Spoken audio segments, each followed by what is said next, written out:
Tokyo, Japan. My name is Gary Verheller, and I'll be your host for what we call the Substance of Living podcast. Today, we'll look at what we call life's lessons. And I hope this will provide you with some insight, maybe even some inspiration to life's challenges. Welcome to episode 36, entitled Finding Joy, Part 2. Now, in episode 35, which was part 1 of Finding Joy, it was finding joy from my youth. From 0 to 5 years old, from 5 to 10 years old, from 10 to 15, 15 to 20. And that helped me remember what gave me pure joy. The joy of childhood, the things that I loved in childhood. Those things usually are things that have very little, if any, expense to them. And they're simple, they're easy to incorporate into my life. Well, how about after? How about into the adult years? How can you find joy in what you've done there? So I thought, okay, I'll do the same thing. From the time I'm 20 to 30, from the time I was 30 to 40, from the time I was 40 to 50, from 50 to 60, and then 60 plus years. So, again, I was working like crazy. And I was working 6, sometimes 7 days a week. And now I love my work, and working with people gave me joy. Yet it was still work. It was things I had to do. And after a while, it felt like it was more work than enjoyable. So I thought, I should return to my roots again, as I did before when I looked at my youth, and now I'm looking at my adult years. I'll look at my adult years. So, what do I value? What gave me joy? Well, when I was in my 20s and 30s, I greatly enjoyed discovering and challenging myself to try new stuff. For example, when I was in the Navy, I always had in the back of my mind, I should try skydiving. One was to overcome my fear of heights, that I should be a man. Then I discovered the joy of playing with the parachute once the parachute opened. It was wonderful. And the quiet and solitude. I was the only one, and the entire world was laid out before me. I really loved that. I'm going to go back to skydiving. I'm going to do that again. And this time, I want to try to go into not just hop and pops, which are only 5-second delays. I'd like to do some freefall and really learn how to do that right. And now with the parachutes are so controllable. You fly the parachute. You can actually back up with some of the parachutes. So I'm looking forward to that, and that brings me joy. The anticipation of that brings me joy. Other things that I did from my 20s to 30s, I decided to say yes to every job that was offered me. So I worked in hotel business.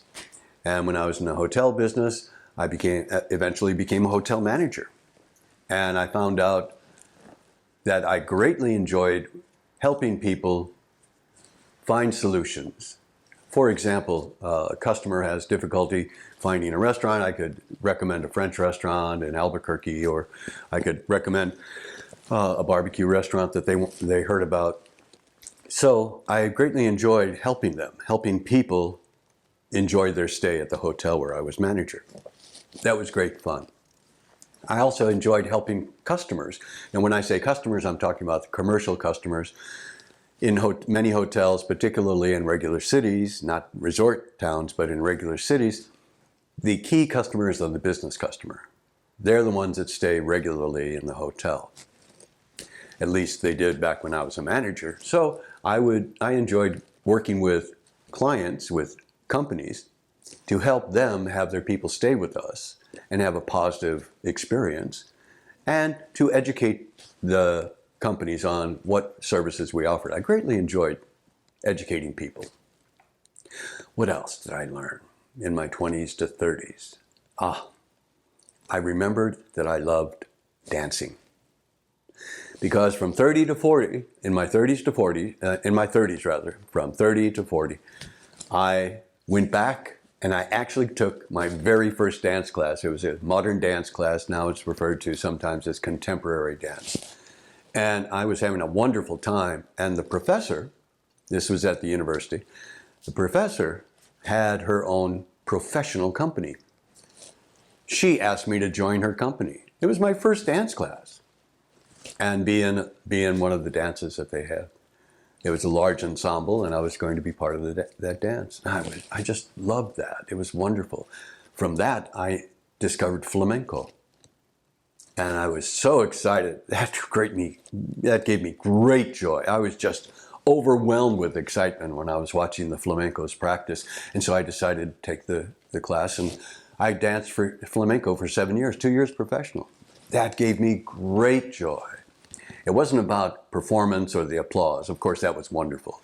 That was like icing on the cake. The cake with the everyday practices. Being in the studio, working on routines, working on footwork, working on posture, working on movement, working with other people. It was just wonderful. So I really enjoyed that. I also enjoyed, I rediscovered exercise and running. In fact, I was in the U.S. Navy from the time I was 19, from 19 to about 23. And I could only swim maybe 100 yards. That's about 100 meters. I could run because I rediscovered running when I was at university in my 20s, and I started running quite a bit, and I was unable to swim. So I decided to I'm going to conquer this. I'm going to challenge myself. I'm going to learn how to swim. So I took a beginning swimming class. And I told the teacher the very first day, orientation, and you get your locker, and you know where the towels are, and which swimming pool to report to, because the university had a couple of them. So her name was Penny Jobeck. Thank you, Penny, for teaching me how to swim. Anyway, I went to Penny Jobeck, and I said, I would like to learn how to swim, but this is what I hope to accomplish by the time I'm finished with this beginning course. I want to be able to swim a mile, that's 1,600 meters, nonstop, freestyle, used to be called the crawl, freestyle with flip turns. You think I can do that in this by the end of this class? She looked at me and said, really?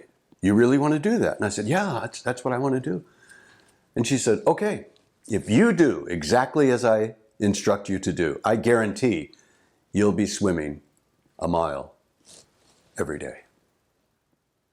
And she worked with me. And I practiced every single day at the university pool, every day. I ended up swimming a mile. It was wonderful. I discovered the joy of swimming, of feeling myself. Now, humans are the slowest things in the water. I learned that in scuba diving. That was in my 40s and 50s. But I learned that in scuba diving, that humans are the slowest things in the water. Yet at the same time in a swimming pool, I could feel the power. And also when you swim and you just turn your head just a little bit and it breaks the water, your head breaks the water, kind of like the bow of a ship, and you have a little pocket where you can breathe, and you turn your mouth up and then go back, and you do 3 strokes and come up on the other side, and it's just wonderful. Your body's moving through the water, and the water is caressing you as you move through the water, and you come to the wall and you do a flip turn and kick off, and now you float, you glide, come up, and then you start again. And it was just the rhythm of swimming. I used to think of waltzes, da da da da da da da da. I just loved swimming. And we talked about running. We talked about, while I was also learning how to swim and running, I was also dancing. And I learned that I love good wine, because one of my fellow dancers, turned out to be one of my best friends, worked in a liquor store. And this liquor store had great selection of wine and really good food. And my friend was a gourmet chef, still is. So he was one of the flamenco dancers that I met. And we would have great, great parties because he and I worked at a liquor store. So we had great wine, great champagne, and he was a gourmet chef and I was learning how to cook from him. So we had great food, the flamenco parties were famous throughout the dance division. It was wonderful. And I ended up working in fine restaurants. I worked for a French restaurant. I worked for a vegetarian restaurant that was really top class. And I also enjoyed working in the liquor store and teaching people about fine wines, about liquors and liqueurs, as well as we had over 200 imported beers. Now, I'm not an alcoholic and I'm not a big drinker, thank the gods. And at the same time, I learned to appreciate just a little of each. It's something that brought me joy. It enhanced and enriched my life. And then I remembered having dreams, aspirations, hopes for the future. That gave me joy too.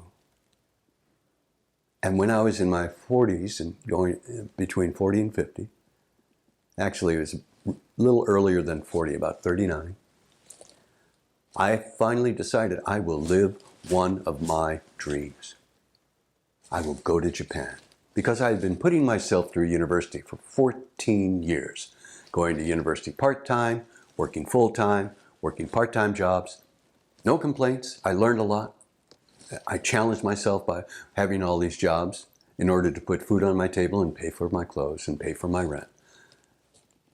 And I thought, I will follow at least one of my dreams. And one of my dreams was to go to Japan. So I had $1,000 in my pocket, a round-trip ticket to go to Japan. And as I mentioned in one of the earlier videos, I took the leap and I landed at Narita Airport in Tokyo, Japan. And I've been here ever since 1988. It'll be 33 years now that I've been in this part of the world. It's been wonderful. I've rediscovered my joys. One of my joys was to have dreams to work towards. And I lived one of my dreams.